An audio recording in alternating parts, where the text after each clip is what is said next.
Chapter 19. The Goddess of the Ganges. Conditioned Co-Production. Subhuti. As a bodhisattva realizes full enlightenment, is this due to production of the first thought of enlightenment or due to the last thought of enlightenment? These two acts of thought are nowhere synthesized, and here these cannot cooperate in producing a result. How can any accumulation of a bodhisattva's wholesome root take place? The Lord. What do you think, Subhuti? Is this wick of this burning oil lamp burned up at the first incidence of the flame, or at the last incidence of the flame? Subhuti. Not so, O Lord, it is not burned up at the first incidence of this flame, nor independent of it, and is also not burned up at the last incidence of this flame, nor independent of it. The Lord. Is now this wick definitely burned up? Subhuti. Yes, Lord. The Lord. In this way, it is neither through first nor through this last thought of enlightenment, nor independent of these, that a bodhisattva realizes full enlightenment.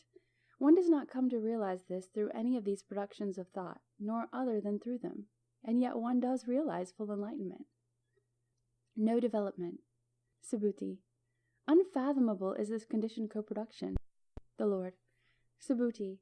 Does even the slightest portion of his first thought, whether just at this outset of this thought, or during this thought, or more towards the end of this thought, which seems to have stopped after its momentary appearance, does this get produced again at the time of the second thought? Consider also, Subhuti, what are the outset of the outset, and during the duringness? Do even these get produced again? Subhuti. No, Lord. Also, once this thought thus produced is now past, is this due to its very nature, doomed to stop? Subhuti. Yes, it is, O Lord. The Lord. Has anything, due to its very nature, doomed to stop? Is this destroyed? No, Lord.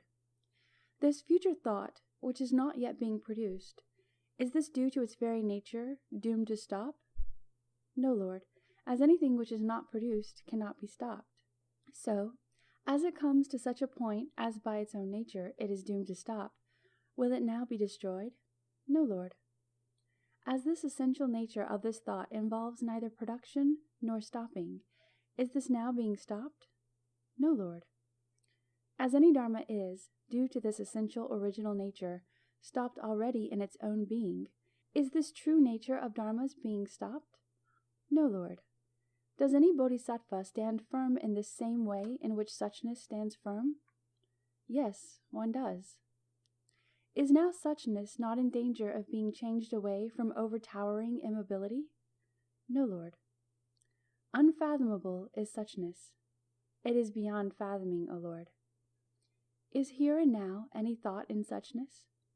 No, Lord. Is thought identical with suchness? No, Lord. Is thought other than suchness? No, Lord. Can you see a suchness? No, Lord. One which courses like unto suchness, does one course in the unfathomable? Such a one courses nowhere at all, as any ideas as to one's own performance neither habitually proceed in one, nor befall one. The Lord. Where does a bodhisattva course as one courses in perfect wisdom? Subhuti. In ultimate reality. The Lord. As coursing in ultimate reality, does any bodhisattva course in a sign? No, Lord. Is the sign a sign as in something which one does not undo by one's meditational development? Subhuti. No, Lord. The Lord. Is this sign, to the bodhisattva who courses in perfect wisdom, something which is undone by one's meditational development? Subhuti. The bodhisattva does not make any efforts while coursing in the course of a bodhisattva to reach in this present birth any state in which all signs are forsaken. As one makes an effort to reach in this present birth any state in which all signs are forsaken, as any or all Buddha dharmas are not complete in this one automatically is recognized as a disciple. The skill and means of a bodhisattva consists in this: as one cognizes any sign, both its mark and cause, and yet surrenders oneself completely to the signless. Shariputra.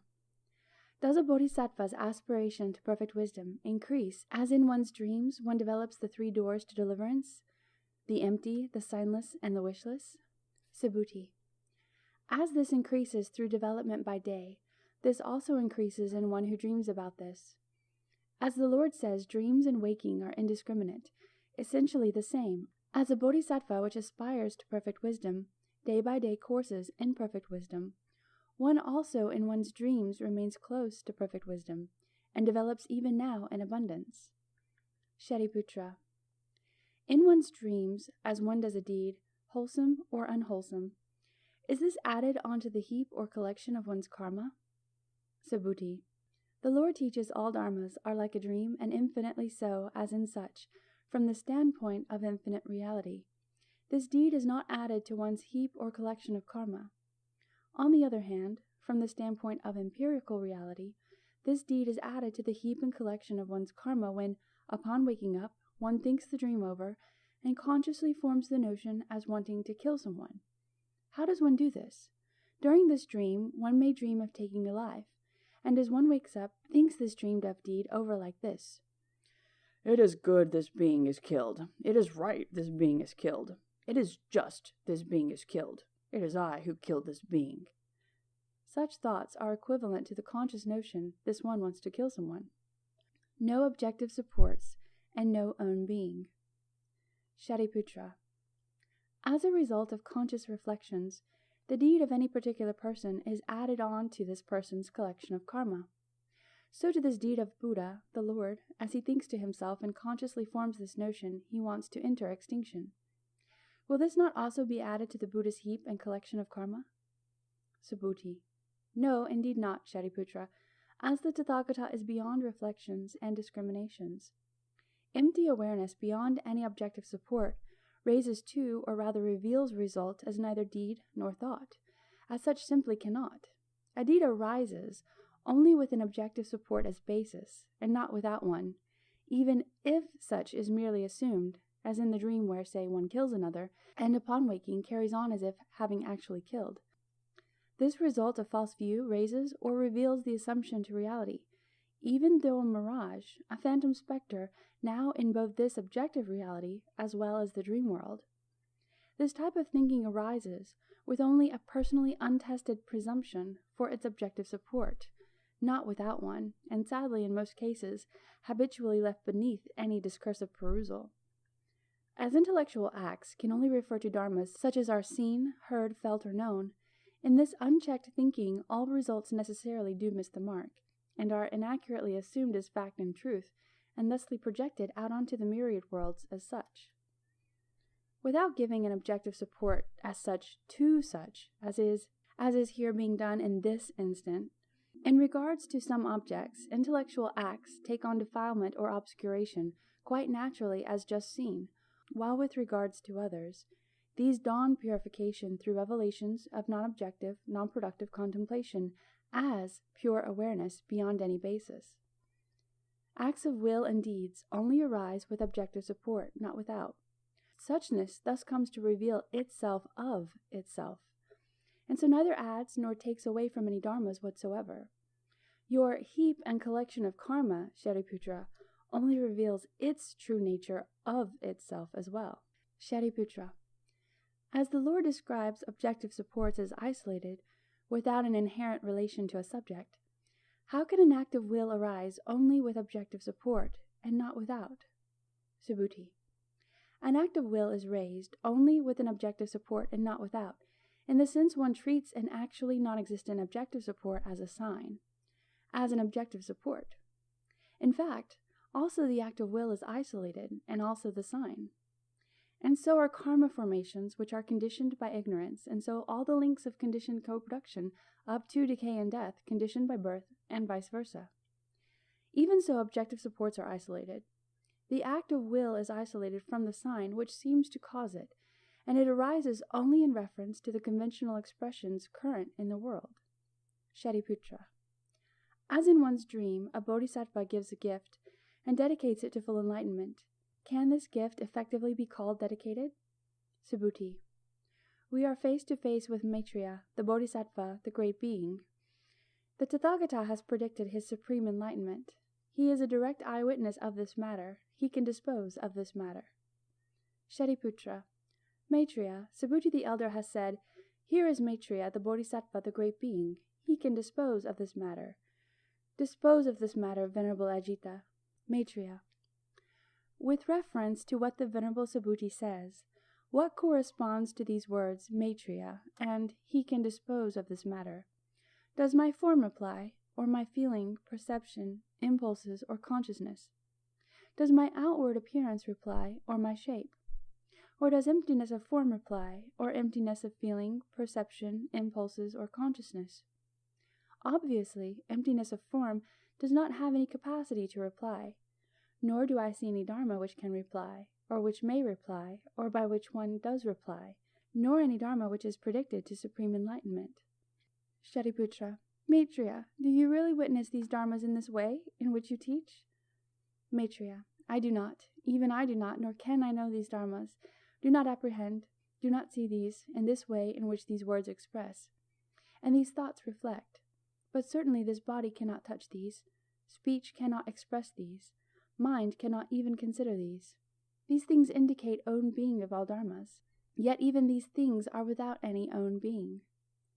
Shariputra thought, deeply wise indeed is this Bodhisattva Maitreya, the great being. How he expounds the perfection of wisdom in which he courses for such a long time. The Lord. Why does this thought occur to you? Can you, Shariputra, see this dharma endowed with which you have been made into an arhat? Shariputra. No, Lord. The Lord. In the same way, this does not occur to a bodhisattva which courses in perfect wisdom. This dharma is predestined to full enlightenment. That dharma will be predestined. This dharma is being predestined. That dharma will know full enlightenment. Enlightenment. As one courses in such a way, one courses in perfect wisdom. 5 places which inspire fear. Coursing thus, here is no fear. Impregnated with the strength which is gained in these coursings in baselessness, this enables persistence to any endeavors to think such as, this is not a condition, such as not to reveal enlightenment. Coursing thus, one courses on to perfect wisdom. This being as it is, a bodhisattva is not afraid when arriving in a wilderness infested with wild beasts. Here is laid bare one's honor to renounce everything to benefit all beings. Reacting with thoughts such as these wild beasts may devour this fleshy thing, just this must be freely given. Perfection of giving as this becomes perfect selflessness, and of its direction turns all the more toward full realization.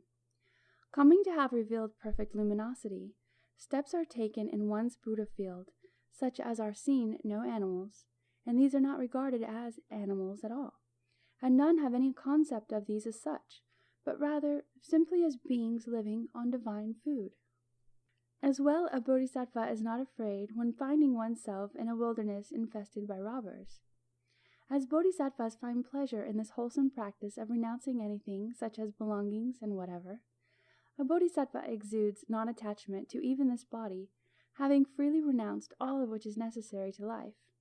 Reacting to danger with a thought such as these beings need everything necessary to life, just this must be life's gift. As someone needs this life, here is felt no ill will, anger, or fury on account of this. Again, no offensive action is taken, either by body, voice, or mind. Life here is ever an occasion to bring these perfections of generosity, discipline, and patience to more limpid perfection, and clearing any and all obscurities to great perfection. As reality of great perfection, exuding such a manner in this Buddha field, a wilderness infested with robbers is in no way whatsoever possible, or even conceivable. Diligence and concentration to this realization of perfect purity in any Buddha field is so great as neither these nor any faults are known as such, or even conceivable in such. As well, in a waterless waste, also a bodhisattva is not afraid. Such is neither alarmed nor terrified.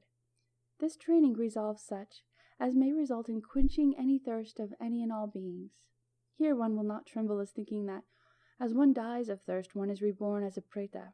On the contrary, as one directs a thought of great compassion unto all beings, thinking, alas, certainly these beings are in a great need, as in this world such deserts are even conceivable. As this reality of great perfection, one sees to this in this Buddha field no such deserts exist or are even conceivable, for such simply are not needed. One exudes suchness on any and all beings, as surely these drink the most excellent water. Thus effort is exerted on behalf of all beings, so on any and all occasions, also the perfection of effort, diligence, vigor, is more perfected. So in a foodless waste, also a bodhisattva is not afraid. Such is protected with this thought. As effort is firmly exerted, a Buddha field is purified in such a way as approaching enlightenment. In this Buddha field is no foodless waste, such is not even conceivable. The beings in this field are entirely happy, filled with happiness, possessed of all happiness, and thus all the intentions and plans of these beings are realized as reality. Just as with these gods of the 33, any idea in these minds is sufficient to produce anything whatsoever these desire.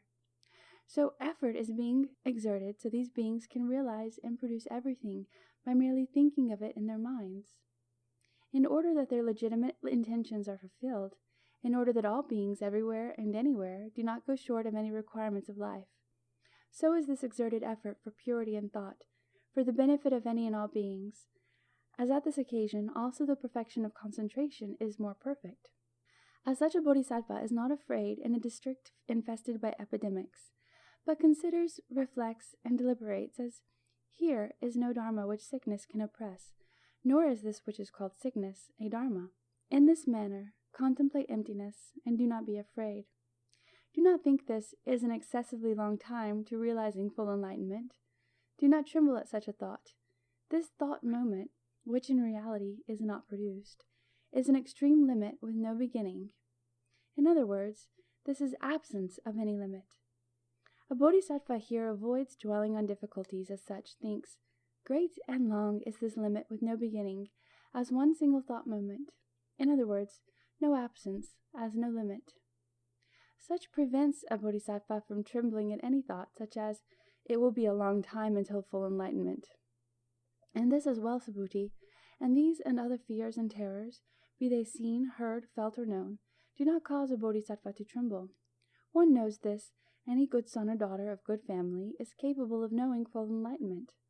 A bodhisattva here dons the great armor of this thought. Thus act, thus exert firm effort and diligence, such as any and all beings in this Buddha field do not suffer any sickness, and do not even know what it is. In such a way, the Tathagatas have taught, and thus teach, and apply this as is taught, and as such master the perfection of wisdom, for the benefit of all beings, such that on this occasion also the perfection of wisdom comes to fulfillment. Prediction of the goddess of the Ganges. So now a certain woman comes to this assembly and sits down in it. She rises from her seat, puts her upper robe over one shoulder, salutes the Lord with folded hands, and says, O Lord, as I am placed in these positions, I am not afraid. Without fear, I demonstrate Dharma to all beings. The Lord at this time smiles a golden smile. Its luster irradiates endless and boundless world systems. It rises up to the Brahma world and returns, circulates 3 times round the Lord, and disappears again into the head of the Lord. As she sees this smile, the woman seizes golden flowers and scatters these over the Lord. Without being fixed anywhere, these remain suspended in the air. Ananda, what is this reason, O Lord, of his smile? It is not without reason that Tathagata manifests a smile. The Lord, this goddess of the Ganges, Ananda, is in a future period a Tathagata, golden flower by name, an arhat, fully enlightened, proficient in knowledge and conduct, well gone, a knower of the world, unsurpassed, a tamer of any beings to be tamed, a teacher of gods and people, a Buddha, a Lord. In the star-like aeon such appears in this world and realizes full enlightenment. As this one deceases here, she ceases to be a woman. She is seen as a man. He is reborn in Abhirati, the Buddha field of the Tathagata Akshobhya, in whose presence he leads the holy life. After his decease, he passes from Buddha field to Buddha field, never deprived of the sight of the Tathagata. He goes on passing from Buddha field to Buddha field, from here to here, always choosing such as in which he has not gone without the Buddhas, the Lords. A universal monarch passes from palace to palace, and the soles of his feet never during this entire life tread upon the surface of the earth. And he dies without ever, up to the time of his death, having trodden with his feet on the ground. Just so the Ganges goddess passes from Buddha field to Buddha field, and she is never at any time deprived of the Buddhas and Lords, until the time of her full enlightenment. Ananda thought, these bodhisattvas which are with the Tathagata Akshobhya must actually be considered as the congregation of the Tathagata. The Lord read Ananda's thoughts and said, So it is, Ananda. These bodhisattvas which lead this holy life in the Buddha field of Akshobhya, the Tathagata, are known as having emerged from the mud, as having approached to the accomplishment of enlightenment.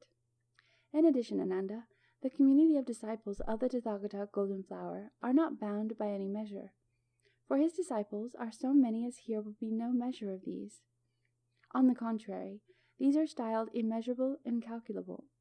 In addition, Ananda, at this time, on this occasion, in such a Buddha field is no wilderness infested with wild beasts or robbers, and no waterless wastes, and no districts infested by epidemics, and no foodless wastes. All these, and all other disagreeable places in this Buddha field, in no way whatsoever either is or is conceived.